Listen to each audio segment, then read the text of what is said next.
것이니라. 아멘. 오늘은 추수감사주일입니다만 우리가 진행하고 있는 시리즈 설교를 계속 해야 될 것 같아요. 어제 우리가 생태환경체험 우리가 다녀왔습니다. 아이들은 4명 갔고 어른들은 5명 맞나요? 그죠? 이렇게 다녀왔습니다. 응? 어린이도 5명이었던가? 주민이까지. 네, 그렇군요. 그렇게 다녀왔습니다. 그래서 저희도 생태환경 그 체험에 참여했는데 우리 몇몇 분은 뭐 준비하시느라 어떻게 좀 저는 또 선생님하고 같이 있어야 돼서 따라다녔습니다. 근데 여기 배다리 저수지에 저희가 뭐 자주 가는 것은 아닙니다만 가면 이제 새들이 많이 있거든요. 새들이 엄청나게 많이 있는데 저는 거기 배다리 저수지에 있는 새들이 오리만 있는 줄 알았어요. 다 오리인 줄 알았어요. 근데 오리만 있는 게 아니더라고요. 그렇게 많은 종류의 새가 거기에 있는지는 몰랐어요. 새 개체수도 많지만 종류도 많더라고요. 꽤 많더라고요. 그냥 볼 때는 다 그냥 똑같은 새인 줄 알고 그냥 지나치고 아이고 오리구나 뭐 그랬는데 선생님의 그 강의를 듣고 요런 게 있습니다. 그리고 봤더니 진짜 다 달라 보니까 여러 종류가 있더라고요. 그래서 좀 흥미롭게 보았던 시간이었습니다. 그리고 날이 좋고 경치가 좋으면 가끔씩 한번 이렇게 배다리 저수지에 나가는데 그러면 막 나무들이 막 너무 멋지고 여름엔 여름대로 봄에는 봄대로 가을은 가을대로 너무 멋지고 좋은데 그래서 좋다 이렇게 뭐 물도 착 끼고 있으니까 좋잖아요. 막 사진도 찍고 하늘 사진도 찍고 막 그랬습니다만 이전에는 뭐예요? 그냥 배경이잖아요. 이전에는 막 나를 찍는다든가 그러면서 그럼 뒤에 뭐 하늘이든지 나무든지 그런 새들이든지 이런 것들이 배경이었는데 좀 어제는 좀 다르게 보이더라고요. 그래서 그냥 있는 그냥 배경이구나 이렇게 생각했는데 오히려 어제 그 강의를 깊이 뭐 엄청 오래 들은 것은 아니지만 오히려 그 배경이 주인공이 되는 그런 시간이었던 것 같아요. 그러니까 이 배다리 저수지에 이런 새들이 있구나라는 것만 들어도 그것만 알아도 보는 게 달라지는 거예요. 그렇죠? 이건 그 새구나. 흰뺨 검둥오리. 들어보셨습니까, 여러분? 흰뺨 검둥오리. 주둥이 끝이 노란. 그냥 오리인가 보다 그러고 지나쳤는데 딱 보니까 뺨이 깃털이 하얘요. 그리고 주둥이 끝에 노란색이 있어요. 그게 보이는 거죠. 그게 보이는 거예요. 그러니까 그걸 듣기 전에는 그냥 새구나, 오리구나, 철새구나 그리고 지나쳤는데 그 얘기를 듣고 나니까 색깔이 보이고 얼굴이 보이고 모양이 몸집이 보이고 이렇게 되는 거죠. 그러니까 조금만 우리가 알게 되면 우리의 눈에 보이고 우리가 생각하고 누릴 것들이 굉장히 많아집니다, 여러분. 심지어 어제 강사 선생님은 생태와 자연을 조금만 더 알게 되면 사람 친구가 없어도 괜찮다. 그럴 정도로. 왜냐하면 자연이 자기에게 친구가 되어주기에 즐겁고 심지어 행복도 누릴 수 있다. 그런 얘기를 하시더라고요. 그러나 뭐 사람 친구는 좀 있어야 되겠죠, 우리에게. 자연만 친구로 삼으면 안 되겠죠. 어쨌든 그런 거죠. 사랑하는 여러분, 하나님도 마찬가지입니다. 하나님. 우리가 뭐 예배한다고 하고 찬양한다고 하는 그 하나님을 잘 알지 못하면 하나님이 어떤 분인지 알지 못하면 그분을 잘 누릴 수가 없어요. 하나님에 대해서 알면 알수록 그분에 대해서 오늘 감사의 찬양을 드리려고 하잖아요. 그죠? 그 감사가 더 깊어지는 거예요. 하나님을 알면 알수록 하나님에 대한 지식이 많아지면 많아질수록 기쁨이 넘치는 거예요. 감사가 많아져요. 깊어지고. 더 큰 감격이 오는 거예요. 오늘 우리는 살짝 우리끼리 노는 즐거움이 좀 있을 수 있으나, 그러나 하나님에 대해서 알게 되면 단순히 우리끼리 함께 즐기는 그 즐거움보다 더 깊고 더 아름답고 더 대단한 기쁨과 감사가 늘어난단 말이에요. 왜 우리 신앙인의 삶에 기쁨과 감사가 많이 줄어집니까? 하나님을 잘 몰라. 알지 못해. 그러니까 하나님 얘기 늘 하지만 즐거움도 없고 기쁨도 없고 감사도 없고 그냥 그런가 보다 하는 거죠. 우리가 이렇게 찬양하고 즐기지만 우리끼리의 즐거움밖에 남지 않아. 하나님을 찬양하고 아는 기쁨은 별로 없는 거죠. 어떤 사람은 하나님을 내가 느끼게 되면, 경험하게 되면 믿겠다는 사람도 있습니다. 근데 여러분, 알지 않고 경험할 수 없습니다. 지식 없이 느낌은 없는 거예요. 앞뒤가 바뀐 거예요. 하나님을 모르는데 어떻게 하나님을 경험해? 어떻게 하나님을 느껴? 그건 있을 수 없어요. 하나님을 알아야 돼요. 하나님을 모르면 그분을 느낄 수도 없고 경험할 수도 없습니다. 하나님을 알아갈 때야 비로소 우리는 그분을 경험하고 느끼고 감격하고 감탄하게 돼요. 그리고 몰입하게 돼요. 몰입. 그게 뭐냐면, 다른 말로 하면 이게 뭐냐면 하나님을 알면 사랑하게 된다는 거예요. 사랑하게 된다는 거예요. 사랑은 지식이 있어야 하게 되는 겁니다. 지식. 사람과 사람의 사랑도 마찬가지고, 아, 저 친구는 어떤 친구야? 굉장히 괜찮아. 저 친구하고 친구하고 싶어. 하다못해 어떤 친구 공부를 너무 잘해. 공부를 너무 잘해. 아, 나 공부 잘하는 친구하고 같이 친구하고 싶다. 이런 거 또 있을 수 있는 거죠. 그죠? 저 친구는 굉장히 말하는 게 거짓말을 잘 안 해. 아우, 저런 친구하고 친구하고 싶다. 아우, 쟤는 거짓말을 너무 잘해. 아, 쟤하고는 만나지 않을 거야. 이게 지식이에요, 지식.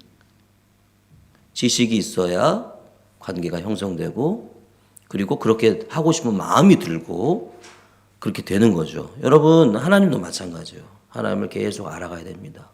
지난주에 우리가 뭘 배웠습니까? 하나님을 알아가기, 하나님을 알아가는 삶에 대해서 이야기했잖아요. 하나님을 알아가는 가장 중요한, 알아가는 데 중요한 게 뭐였어요? 이게 성경이라고 그랬잖아요. 성경. 성경을 보면서 하나님을 알아가는 삶. 그러면 알아가면 알아갈수록 우리가 주보 이런 데도 나옵니다만, 주간 성경 통독 저 맨 밑에 보면 하나님을 알아가는 만큼 그분의 사랑을 느끼게 돼요. 경험하게 돼요. 굉장히 중요한 거죠. 그리고 하나님을 그렇게 사랑하는 사람은 어떻게 합니까?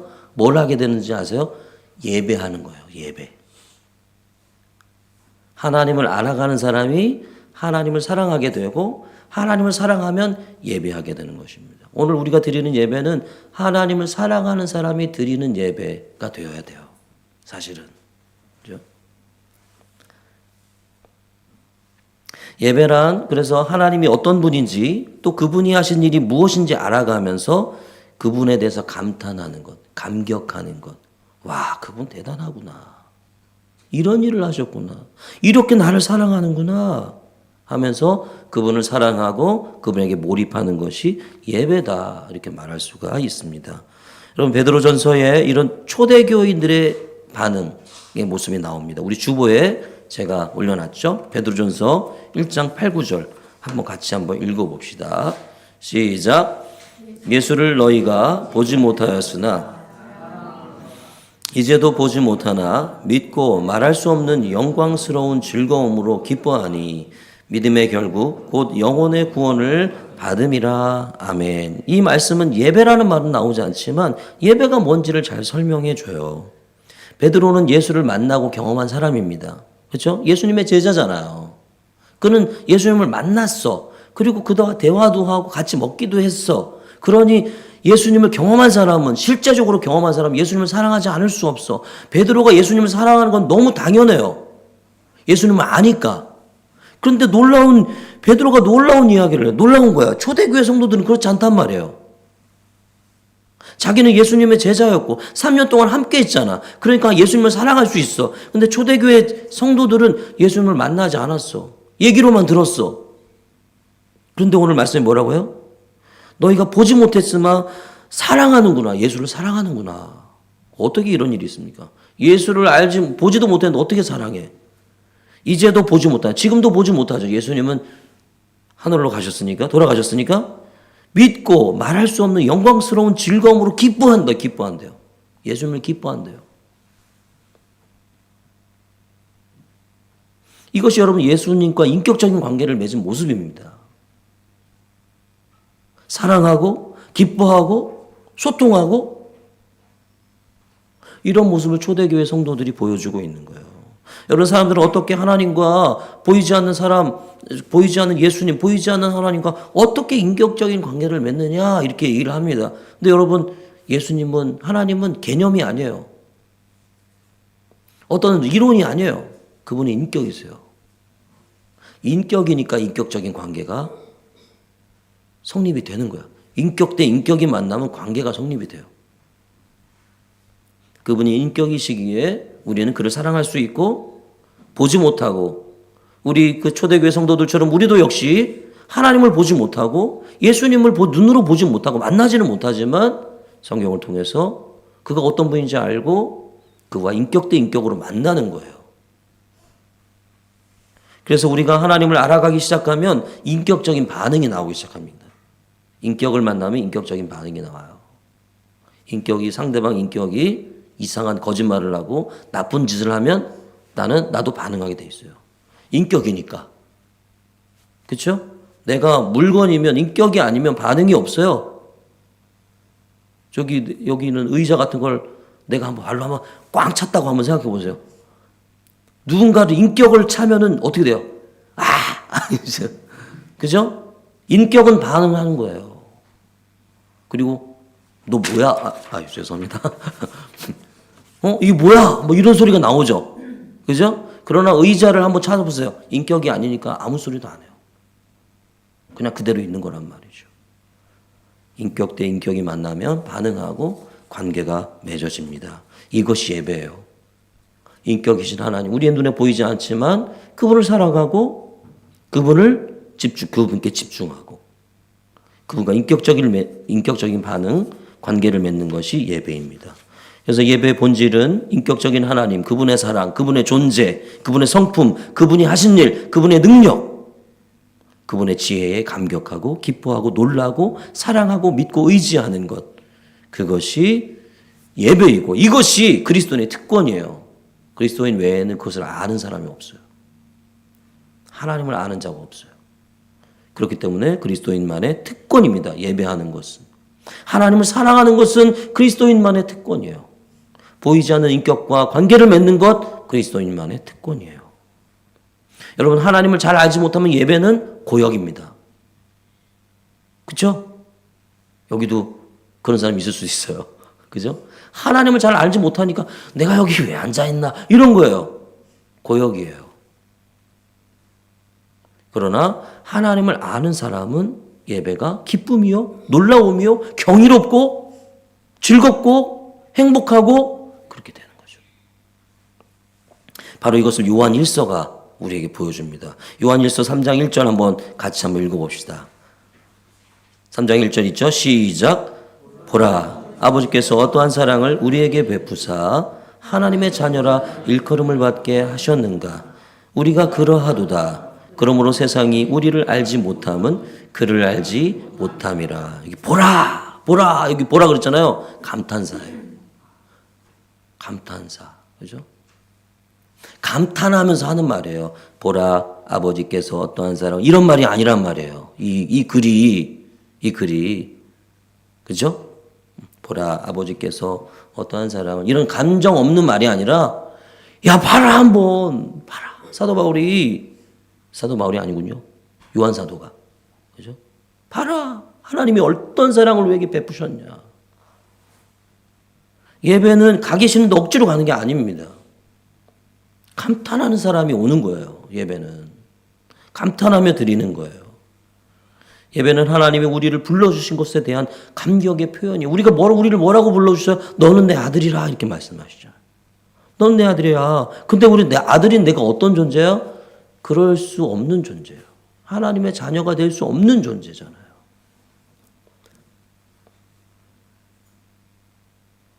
우리 이 세상에 전 우주적으로 하나님의 눈에서 보면 이 우주에 떠다니는 그런 먼지, 이 세상이 먼지만도 못한 존재잖아요, 사실은. 우리 거대한 자연 앞에 서면 자신이 작다 이런 이야기를 많이 하잖아요. 내가 작아진다. 그죠? 자연 앞에, 거대한 자연 앞에만 서도 자신이 작아진다고 느껴지는데 온 세상을, 온 우주 만물을 만드신 하나님 앞에 우리가 얼마나 작은 존재고 뭐 대단한 존재이겠습니까?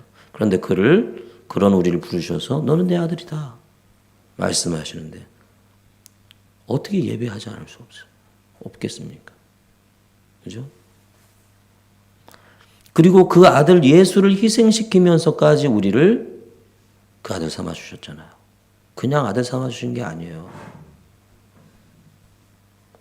우리를 향한 하나님의 사랑이 너무나도 크기 때문에 우리는 뭐 하는 거예요? 그분을 사랑하고 예배하는 거예요. 우리는 예배를 뒤에도 말씀드리겠습니다만 예배를 뭘 달라고 하는 게 예배가 아니에요. 뭘 달라고 요구하려고 예배를 드리는 게 아니에요. 뭐예요? 예배는 나를 위한 사랑에 감격해서 그냥 드리는 거예요. 그냥 너무 감사하니까, 너무 사랑하니까 그냥 사랑으로 드리는 게 예배다. 많은 사람이 예배를 쥐어짜가지고 만들어내려고 합니다. 내가 오늘 예배를 이렇게 해야지. 그러나 예배는 하나님의 놀라운 사랑에 자연스럽게 반응하는 거예요. 그 하나님의 사랑을 생각하면, 알면, 그죠? 자연스럽게 나오는 게 예배다. 그러면 예배가 주는 축복은 뭔가? 히브리서 말씀을 한번 봅시다. 히브리서 4장 16절. 오늘 본문 말씀이죠. 4장 16절 시작. 그러므로 우리는 긍휼하심을 받고 때를 따라 돕는 은혜를 얻기 위하여 은혜의 보좌 앞에 담대히 나아갈 것이니라. 이 말씀에서 예배를 뭐라고 하냐면 담대하게 은혜의 보좌 앞으로 나아가는 것을 예배라 이렇게 얘기합니다. 하나님 앞으로 나아가는 게 예배라는 거예요. 여러분 이 시간에 누구에게 오신 겁니까? 누구 앞으로 오신 겁니까? 하나님 앞으로 오신 거예요. 하나님 앞으로 오신 거예요. 이 나라의 대통령 앞에 나갈 때 여러분 어떻게 하십니까? 아무거나 대충 걸러입고 추리닝 입고 뭐 이렇게 쓰레바 찍찍 끊고 갈 수 없잖아요. 그죠? 이 사람 앞에서도. 하다못해 대통령이 아니라 어떤 기업의 사장님, 회장님만 만나도 함부로 하지 못해요. 여러분, 예배는 거룩하신 하나님 앞에 나아가는 거예요. 우리를 사랑하신 거룩하신 하나님. 그렇게 우리가 나갈 수 있는 이유는 뭡니까? 예수 그리스도 때문에. 그렇죠? 예수 그리스도 때문에 우리가 그렇게 하나님 앞으로 나갈 수 있게 되었죠. 화목하게 되었다. 그리고 그렇게 담대히 나갈 때 하나님이 우리에게 은혜를 베풀어 주시는데 뭐라고 합니까? 때를 따라 돕는 은혜를 준다. 그렇게 말씀했습니다. 때를 따라 돕는 은혜. 세번역 성경은 제때 주시는 도움. 제때. 얼마나 좋아요. 제때 이게 도움을 주셔야 되거든. 이때. 내가 필요할 때, 내가 힘들 때 딱 이렇게 주셔야지 이게 은혜지 뭐. 제때 주시는 도움이라고 합니다. 여러분 우리가 하나님을 예배할 때 제때 주시는 도움을 얻기 위해서 오는 것은 아니지만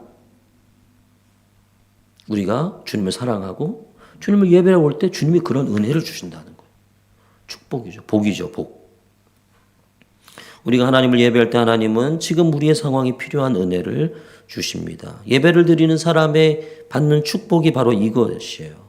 가정에서 아이들이 필요한 것을 엄마 아빠가 제때 주고 사람 엄마 아빠는 제때 주지 못할 수도 있고 그렇죠? 그들이 필요한 것을 캐치 못할 수도 있지만 우리 하나님은 그렇지 않다는 거예요. 예배하는 자녀들을 그들에게 필요한 것을 그때그때 적절한 때에 적절한 것으로 채워주시는 하나님. 여러분 이런 하나님을 예배드리며 경험할 수 있는 저와 여러분 되기를 소망합니다. 소망합니다.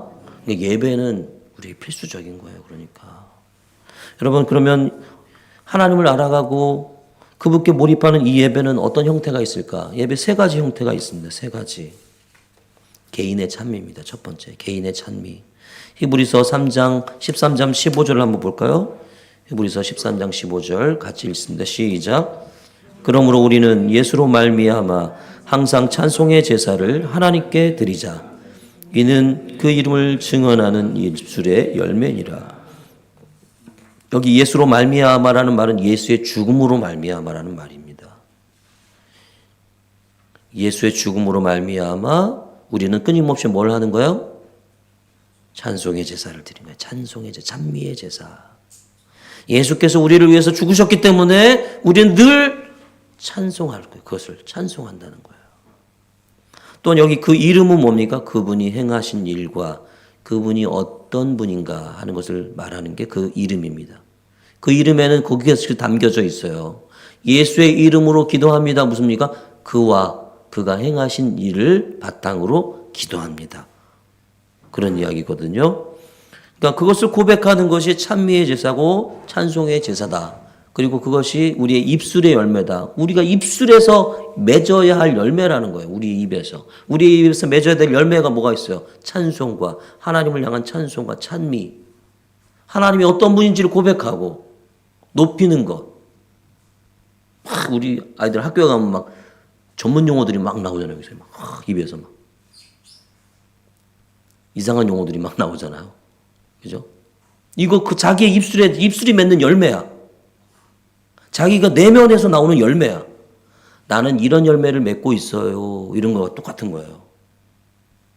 그러니까 이걸 자제해야 돼. 줄여야 돼. 그럼 우리가 항상 이 입술로 열매 맺어야 되는 것은 찬미의 제사, 찬송의 제사. 여러분, 이렇게 그리스도의 삶에 개인 차원의 이 찬송의 제사, 개인의 찬미, 이게 풍성해져야 됩니다. 주일에 교회에 가서 드리는 예배가 내 인생에, 그 사람이 드리는 인생의 예배의 전부라면 여러분 안 되는 거예요. 자신만의 시간에 골방에 들어가서 혼자 하나님 앞에 서서 하나님을 생각하고 찬송하고 그분과 함께 깊고 친밀한 대화를 나누는 것, 이것이 개인의 찬미, 개인의 예배다. 사랑하는 여러분, 우리의 삶에 이러한 개인적 예배의 시간이 늘 있길 바라고 가득 넘칠 수 있기를 간절히 소망합니다. 두 번째로 공동체적 예배입니다. 골로새서 3장 16절 읽어보세요. 시작.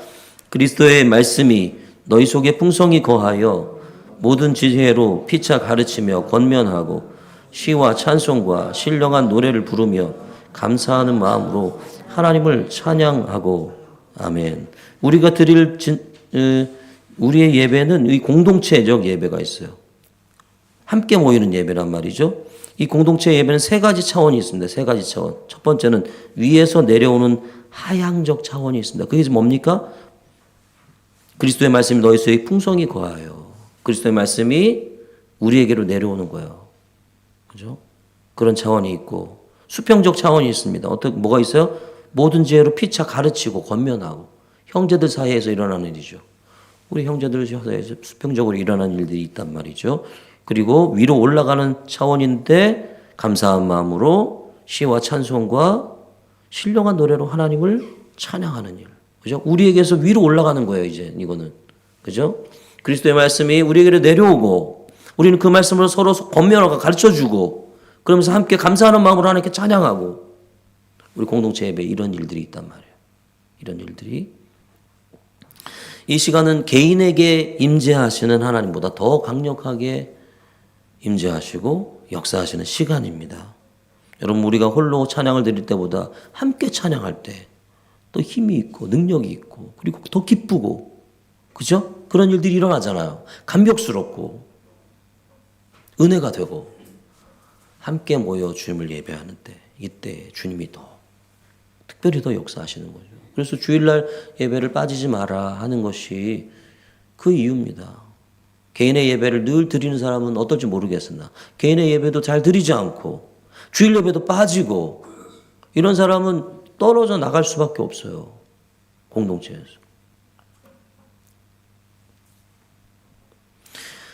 공동체 예배는 다양한 방식과 형식이 있습니다. 여러분, 우리 이 주보에 있는 이 순서대로, 그죠? 이 순서대로 예배를 드려요. 그러나 어떤 교회는 이 순서가 아닌 다른 순서로 예배를 드려요. 그 교회가 이단 사이비가 아닌 이상, 그죠? 너무 이상한 거를 성경적이지 않은 뭔가를 막 자꾸만 집어넣는 것이 아닌 이상, 그거는 어느 예배 그 형식이나 상관이 없는 거예요. 다만 성경적인 흐름에서 빠져나간다 그러면 그건 안 되겠죠. 그러나 그렇지 않은 이상 여러분 어떤 교회, 어떤 예배에 가든 우리가 거기에 빠져들 수 있어야 됩니다. 중요한 거는 형식과 방식이 아니라 목적은 동일해요. 하나님께 인격적으로 반응하는 거예요. 그 시간에. 그 속에서 하나님을 진심으로 만나는 게 중요한 거예요. 근데 이제 우리가 이 장로교 예배 드리다가 감리교 예배 같은 거 드리고 뭐 이렇게 드리면 좀 이상하거든요. 그런 거는 뭐 분위기가 다르니까 그럴 수 있는데 어떤 사람은 이런 찬양을 좋아해, 스타일을 좋아하고 어떤 사람은 저런 찬양 스타일을 좋아하고 이런 게 있어요. 그래서 다른 걸 하면 싫어해. 자기를 즐겁게 하려고 부르는 게 아닌데도 불구하고 나는 이런 거 싫어해요. 내 스타일이 아니에요. 내 스타일 뭐예요? 내 스타일 뭐예요? 죄의 핵심이에요. 그게 나 그죠? 내가 중심이 되는 거 핵심이에요. 물론 자기 스타일이 아닐 때 힘들 수 있어요. 그러나 중요한 것은 내 스타일이 아니라 내가 하나님을 진정으로 거기서 만나느냐 안 만나느냐, 인격적으로 내가 하나님께 반응하느냐 아니냐, 굉장히 그게 제일 중요합니다. 여러분, 우리 가운데 이렇게 예배를 통해서 하나님을 진심으로 만나고 인격적으로 반응하는 그런 삶이 우리의 삶이 되기를 간절히 소망합니다. 세 번째로 삶으로 드리는 예배예요. 많이 들어보죠? 삶의 예배. 자, 로마서 12장 1절 같이 한번 읽어보겠습니다. 로마서 12장 1절 시작. 그러므로 형제들아 내가 하나님의 모든 자비하심으로 너희를 권하노니 너희 몸을 하나님이 기뻐하시는 거룩한 산 제물로 드리라. 이는 너희가 드릴 영적 예배니라. 제단 위에 나를 올려놓으라는 얘기가 아니에요. 그리고 내가 막 칼로 찔러가지고 뭐 이렇게 나를 죽여가지고 이렇게 피를 흘려가지고 그렇게 뭐 옛날에 양을 잡듯 그렇게 하라는 얘기가 아닙니다. 너희 인생을 드려라 하는 얘기죠. 너희 삶을 드리라는 얘기예요. 우리가 드릴 진정으로 합당한 예배는 우리 몸을 하나님이 기뻐하시는 산 제물로 드리는 것인데 인생을 통해서 드리는 것이죠. 우리 인생을 통해서. 하나님이 이런 예배를 원하세요. 하나님은 이런 예배를. 여러분, 하나님의 자녀로 행하는 모든 것이 하나님께 드려지는 예배입니다. 잘 기억하셔야 돼요.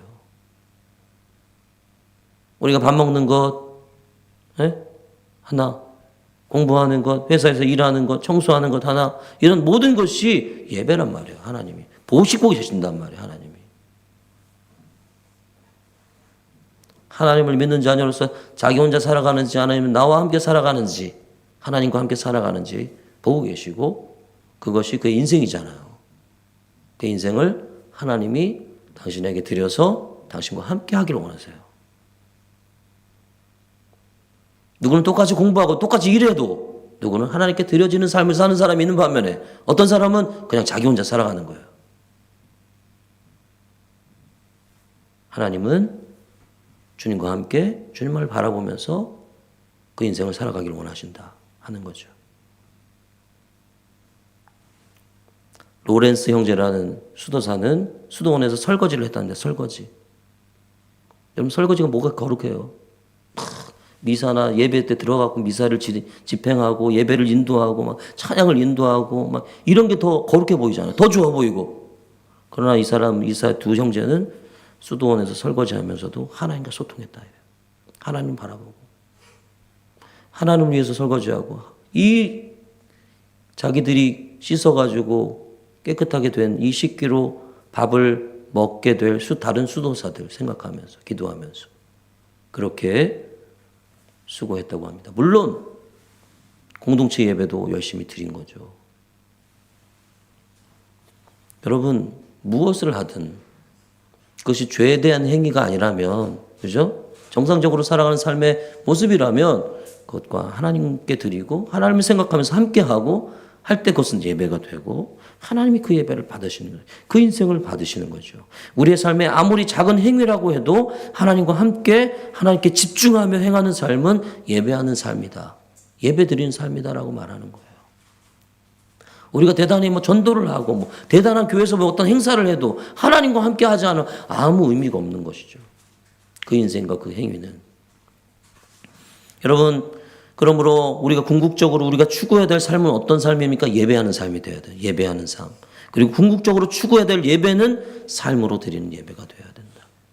사랑하는 여러분, 삶으로 예배 드리는 삶의 예배자가 되시기를 간절히 소망합니다. 무엇을 하든지 어떤 일을 하든지. 여러분 이제 이렇게 이 사랑하는 마음으로 주님을 예배하다 보면 기도도 우리가 그렇게 하게 돼요. 기도. 예배의 일부이긴 한데 기도에 대해서도 한번 살펴볼까요? 기도는 뭡니까? 기도는 오늘 우리가 말하는 측면에서 보면 기도는 하나님을 알아가고 그 지식에 따라 하나님을 사랑하고 하나님 아버지께 자녀로서 이야기하는 축복을 누리는 거예요. 하나님을 아는 그 사람이 하나님을 사랑함으로 하나님 앞에 나아가지고 하나님 앞에 아버지인 하나님 앞에 이렇게 하나님과 소통하고 대화하는 것, 그것이 기도란 말이죠.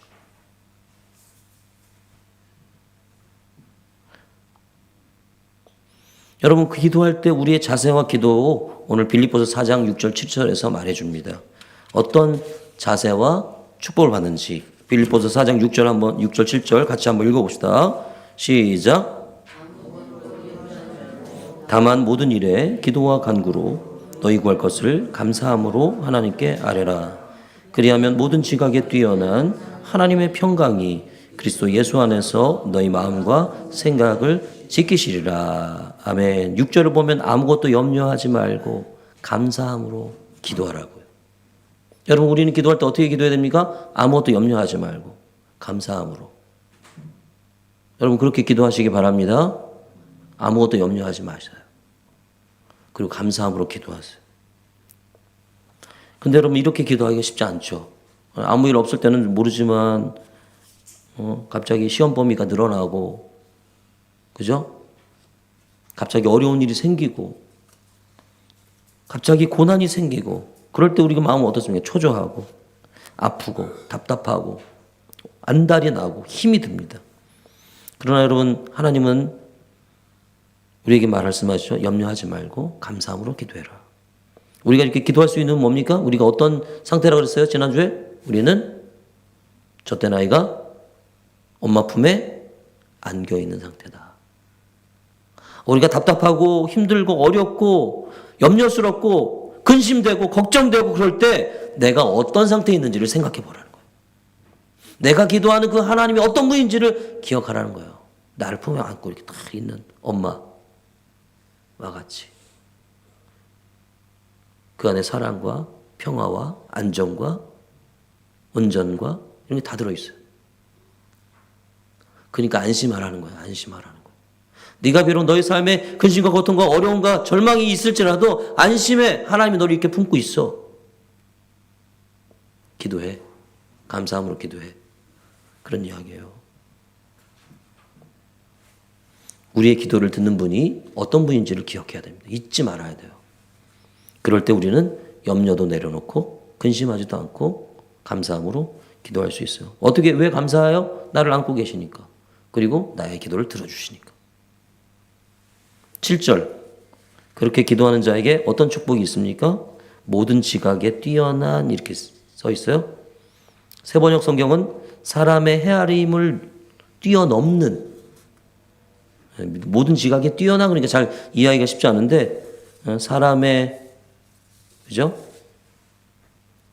헤아림을 뛰어넘는 사람의 생각을 뛰어넘는 그런 하나님의 평강이 우리 마음과 생각을 지켜주신다 이렇게 말합니다. 기도하면 그대로 응답될 것이라고 말하지 않습니다. 하나님 도와주세요. 하나님 이렇게 돼야 돼요. 그대로 해준다고 말하지 않아요. 성경은. 대신 우리의 생각을 뛰어넘는 하나님의 평강이 우리 마음과 생각을 다스린다. 우리 마음을 안전하게 평안하게 해주신다는 거예요. 그것 때문에 너 죽지 않는다. 쉽게 말하면 이런 것일 수 있어요.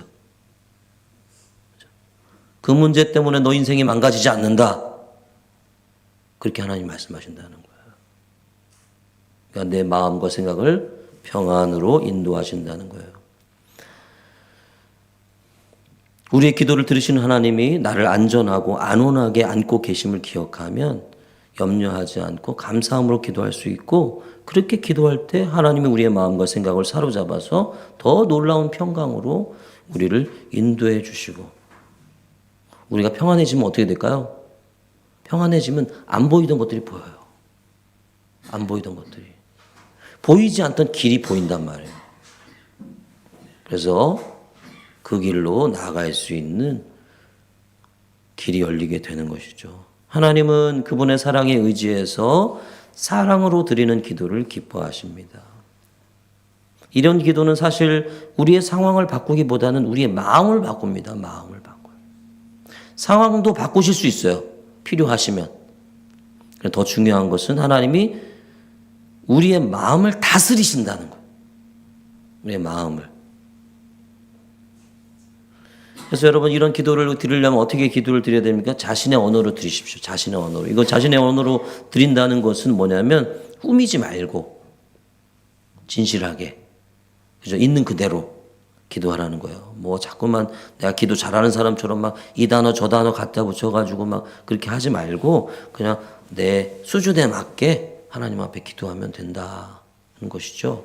그래서 대표 기도할 때는 또 어떨지는 모르겠지만 여러분, 우리가 나 혼자 하나님 앞에 기도할 때는 그냥 있는 건데, 하나님 이래요 저래요, 나 어떡합니까? 힘들어요. 이렇게 진실하게 기도를 하면, 그렇게 할 때 기도가 깊어지고 넓어지고 기도의 말이 진실해집니다. 누가 들어도. 대표 기도를 해도 그 사람은 별 대단한 말 하지 않아도 아, 참 저 사람 기도가 너무 깊다, 이런 걸 느껴지게 되는 거죠.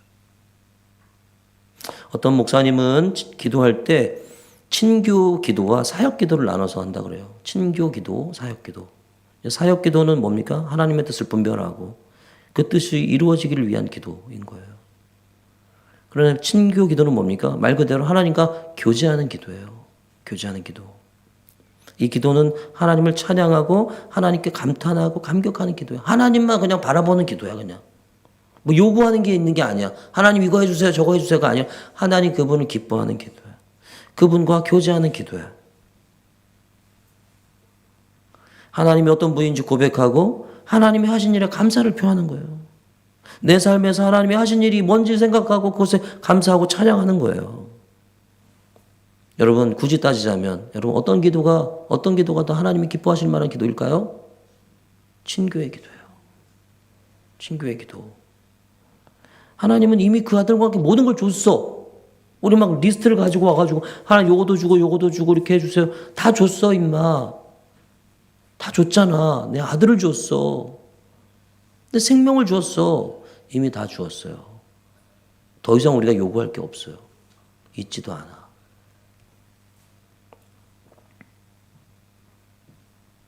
그리고 하나님은 우리에게 필요한 게 뭔지를 다 아시는 분이셔. 굳이 하나님 이거 주세요 저거 주세요 하지 않아도 아버지가 그 자녀들을 챙기듯 다 챙기신단 말이에요. 사랑하는 여러분, 앞으로 이 친교의 기도를 주님 앞에 드릴 수 있기를 간절히 소망합니다. 소망해요. 그래서 주기도, 우리가 주기도 배웠잖아요. 주기도에 하늘에 계신 우리 아버지여가 친교의 기도에 속합니다. 그 단어들을 하늘에 계신 우리 아버지여, 네 마디의 단어를 그냥 넘어가지 마시고요. 하늘에 계신 우리 아버지. 하늘에 계시다는 게 무슨 뜻인가? 내 아버지가 아니고 우리 아버지라는 게 무슨 뜻인가? 아버지는 또 무슨 뜻인가? 생각하면서 하나님만 생각하는 거예요. 그렇게 기도할 때 여러분 다른 기도 하지 않아도 이거 주세요 저거 주세요 하지 않아도 상관없어요. 그렇잖아요. 하나님 다 아시잖아요. 우리가 체험활동 하려고 하는 다 알아. 하나님. 우리가 평택대학교 다니는 거 다 알아. 우리 아이들 만나는 거 다 알고 있어요. 하나님. 그렇다고 뭐 그거 기도하지 마라 그런 얘기는 아니고 하나님이 이미 다 알고 계시니까 우리에게 중요한 거는 뭡니까? 하나님과 교제하는 게 중요하다. 더 하나님도 그걸 원하고 계신다. 그래서 여러분 기도 역시도 하나님의 자녀들이 갖는 놀라운 특권입니다. 아버지하고 대화할 수 있다는 거 얼마나 굉장한 일입니까? 굉장한 일입니까? 기도를 통해서 하나님을 더욱 사랑하게 되고요. 인생을 살면서 여러분 우리 이야기를 들어주고 우리를 품어주시고 우리에게 새 힘을 주시는 영적인 아버지가 있다는 게 얼마나 대단한 축복입니까? 사람 아버지는 잘 안 들어줄 때도 있잖아요. 그런 사람도 많아요. 저 같은 사람도. 잘 안 들어줄 때도 있고 막 내칠 때도 있고 싫어 그럴 때도 있고 근데요 우리 하나님 아버지는 늘 들어주시잖아요. 늘 들어주시잖아요. 오늘 지환이가 에스더 그런 기도했잖아요. 에스더 모르드게가 에스더한테 가고 야 우리 죽게 됐는데 왕한테 가라 그랬잖아요. 근데 에스더가 뭐라고 합니까? 왕을 만난 지 오래됐다. 왕을 만나본 지 오래됐어. 근데 잘못 갔다간 죽는다. 이거 왕이 있는 홀을 내밀지 않으는데 그 왕이 딱 그걸 내밀어서 그걸 잡지 않으면 나는 죽는다. 어떡하냐. 그러니까 막 야 너가 이때를 위해서 왕후가 된지 어떻게 아느냐. 그래서 그런 얘기를 하잖아요. 그래서 에스더가 죽으면 죽겠습니다. 그래서 가잖아요. 왕이 이렇게 에스더 갈 때 홀을 딱 내밀잖아요. 여러분 그 왕도 에스더가 사랑스러워서 홀을 내밀었단 말이에요. 여러분 우리가 하나님을 만난 지 오래됐어도 상관없어요. 하나님과 깊은 교제를 나눈 지 너무 오래됐어도 상관없어요. 마치 하나님과 헤어진 것처럼 느껴질 때도 상관없어요. 하나님은 언제든지 우리가 나아가면 하나님 우리에게 홀을 내미시고 손을 내미시고 우리를 받아주시죠. 사는 여러분 이런 은혜를 여러분 누릴 수 있기를 간절히 소망합니다. 우리 모두가 누려야 돼요. 그래서 예배와 기도를 통해서 하나님을 더욱 사랑하고 예배와 기도를 통해서 더 성숙해가는 우리의 신앙이 될 수 있기를 간절히 소망합니다. 우리는 예배와 기도로 하나님의 사랑을 표현해요. 이 사랑이 표현이에요, 여러분. 이게 예배와 기도는 우리 이걸 해야만 꼭 뭐가 되는 게 아니고요. 하나님 우리를 되게 하나님의 자녀가 되게 해주셨으니까 드리는 게 예배와 기도인 것이죠. 또 하나 특징이 있습니다. 순종입니다. 순종. 요한일서 14장 21절 한번 읽어봅시다. 시작. 나의 계명을 지키는 자라야 나를 사랑하는 자니. 그렇죠? 나를 사랑한다면서 내 말은 듣지도 않아. 나를 사랑하는 게 아니에요. 그렇잖아요. 하나님도 말씀하십니다. 하나님 정말 사랑하는 사람, 하나님께 사랑으로 예배하는 사람은 그분이 원하시는 계명. 이 계명은 뭐냐면 예수님의 계명입니다. 예수님이 가르쳐 주신 계명. 이 계명은 내가 너희를 사랑한 것 같이 너희도 서로 사랑하라. 계명이에요. 여러분 그렇게 보면 그리스도인의 삶은 좀 단순합니다. 어떻게 보면. 하나님의 사랑을 받았으니 어떻게 하라는 거예요? 너도 그 사랑을 베풀어라. 이게 그리스도인의 삶이에요. 그죠? 예수는 우리가 하나님과 사랑을 주고받은 후에 그 힘과 그 에너지와 지혜로 우리 옆에 있는 사람을 사랑하기를 원하십니다. 우리 옆에 있는 사람을 보고 사랑합니다. 한번 얘기를 해볼까요? 진심으로 사랑합니다. 사랑합니다. 그죠? 하나님을 사랑하는 사람은 그분의 마음속에 있는 가장 큰 계명. 하나님을 사랑하고 너의 이웃을 내 몸과 같이 사랑해라 하는 이 사랑의 계명을 순종하게 된다는 것이죠. 하나님에 대한 사랑을 예배나 찬양 시간에 입술로 고백하는 것으로 끝나지 않습니다. 정말 하나님을 사랑한다면, 그죠? 오늘 우리가 세 팀으로 나눠서 찬양할 텐데요. 거기에 어떻게 살겠습니다도 다 있어요. 그렇죠? 하나님 사랑하면서 살겠습니다. 아니면 하나님 순종하면서 살겠습니다. 다 있어요. 말로만 하지 마시고 그 말이 저 밖으로 나아가서 삶으로 이어질 수 있기를 간절히 소망합니다. 여러분 교회를 다니다 보면 신앙생활은 열심히 하고 다양한 활동을 하지만 가정이나 직장이나 학교에서는 매우 다르게 사람들을 많이 만납니다. 많이 봅니다. 우리가 다 그런 사람들 중에 하나일 수도 있어요. 그렇죠? 그러면 아직 어찌 보면 온전한 신앙으로 우리가 자라지 않은 것일 수 있어요. 그죠? 하나님을 사랑하는 사람은 하나님의 뜻에 순종하죠. 하나님을 사랑하는 사람만의 특권이에요. 순종이에요. 하나님을 사랑하는 사람의 특권 처음에 뭡니까? 첫 번째 하나님을 사랑하는 사람의 특권 첫 번째 예배. 두 번째 오늘 배웠잖아 지금. 두 번째 기도. 세 번째 지금 말한 거 순종. 순종. 하나님을 사랑하는 사람의 특권. 하나님을 사랑하는 사람이 가진 특권. 그리스도인이 가진 특권. 예배. 기도. 순종. 여러분 이 세 가지 특권을 누리면서 살아가시기를 간절히 바랍니다. 이건 의무가 아니에요. 의무가 아니에요. 너 당신 반드시 그렇게 해야 돼 이런 게 아니에요. 너 안 그러면 죽어 이런 게 아니에요. 너 살아났는데 너 살아났잖아. 하나님 때문에 살아났잖아. 아 그렇구나. 그냥 나오는 거예요. 인격이 그것을 알게 되면 인격이니까 내가 나한테서 나오는 거예요. 자연스럽게. 여러분 이제 하나님이 주신 이 놀라운 특권을 누리기 위해서 좀 좋은 습관을 가졌으면 좋겠습니다. 여러분 사실은 이 우리가 과정이 제자훈련 과정이라고 그랬죠. 10-10-10이라고 하는 습관을 우리가 들으려고 해요. 10-10-10. 하루에 10분씩 3번 하나님을 만나는 거예요. 아침에 일어나서 10분, 일과 중에 10분, 그리고 잠자리에 들기 전에 10분. 찬양을 해도 되고 기도를 해도 되고 말씀 모아도 되고 그죠? 다양하게 그 시간을 자기가 채우는 겁니다. 그래서 꼭 3번을 10분 10분 정도 5분은 너무 짧아요. 10분 정도 하나님 앞에 드리는 거예요. 자기가 드리는 거예요. 나 남는 시간에 하겠습니다. 그러지 말고 남는 시간은 이미 하나님의 뒷전인 거예요. 우선이 아니라 남는 시간이 아니라 주님 앞에 정확하게 탁 해가지고 말이죠. 그러니까 한번 그렇게 연습을 좀 해갔으면 좋겠습니다. 여러분 생각해보면 10 쉬운 게 아닙니다. 막상 해보면 쉽지 않아요. 그러나 이 일들을 열심히 해나갈 때 여러분 우리의 삶이 조금씩 훈련이 되고 그리고 성숙에 이를 수 있다 하는 것입니다. 물론 여러분 이 자리에는 이미 주님께 드리며 주를 만나는 분 많은 시간을 이미 주님께 드리면서 주를 만나는 분이 있습니다. 그러나 우리 모두 다 같이 이렇게 한번 해봅시다. 네? 나는 뭐 1시간 이상 해요 이러지 말고 나는 그러니까 나는 안 해도 돼 이러지 말고 이렇게 10 다시 하나님 앞에 하나님 제가 이 시간에 주님 만나겠습니다 정해서 그렇게 한번 해보겠습니다. 이건 마치 다니엘과 같은 거죠. 다니엘도 하루 3번 그렇게 기도했다고 그랬어요. 다니엘.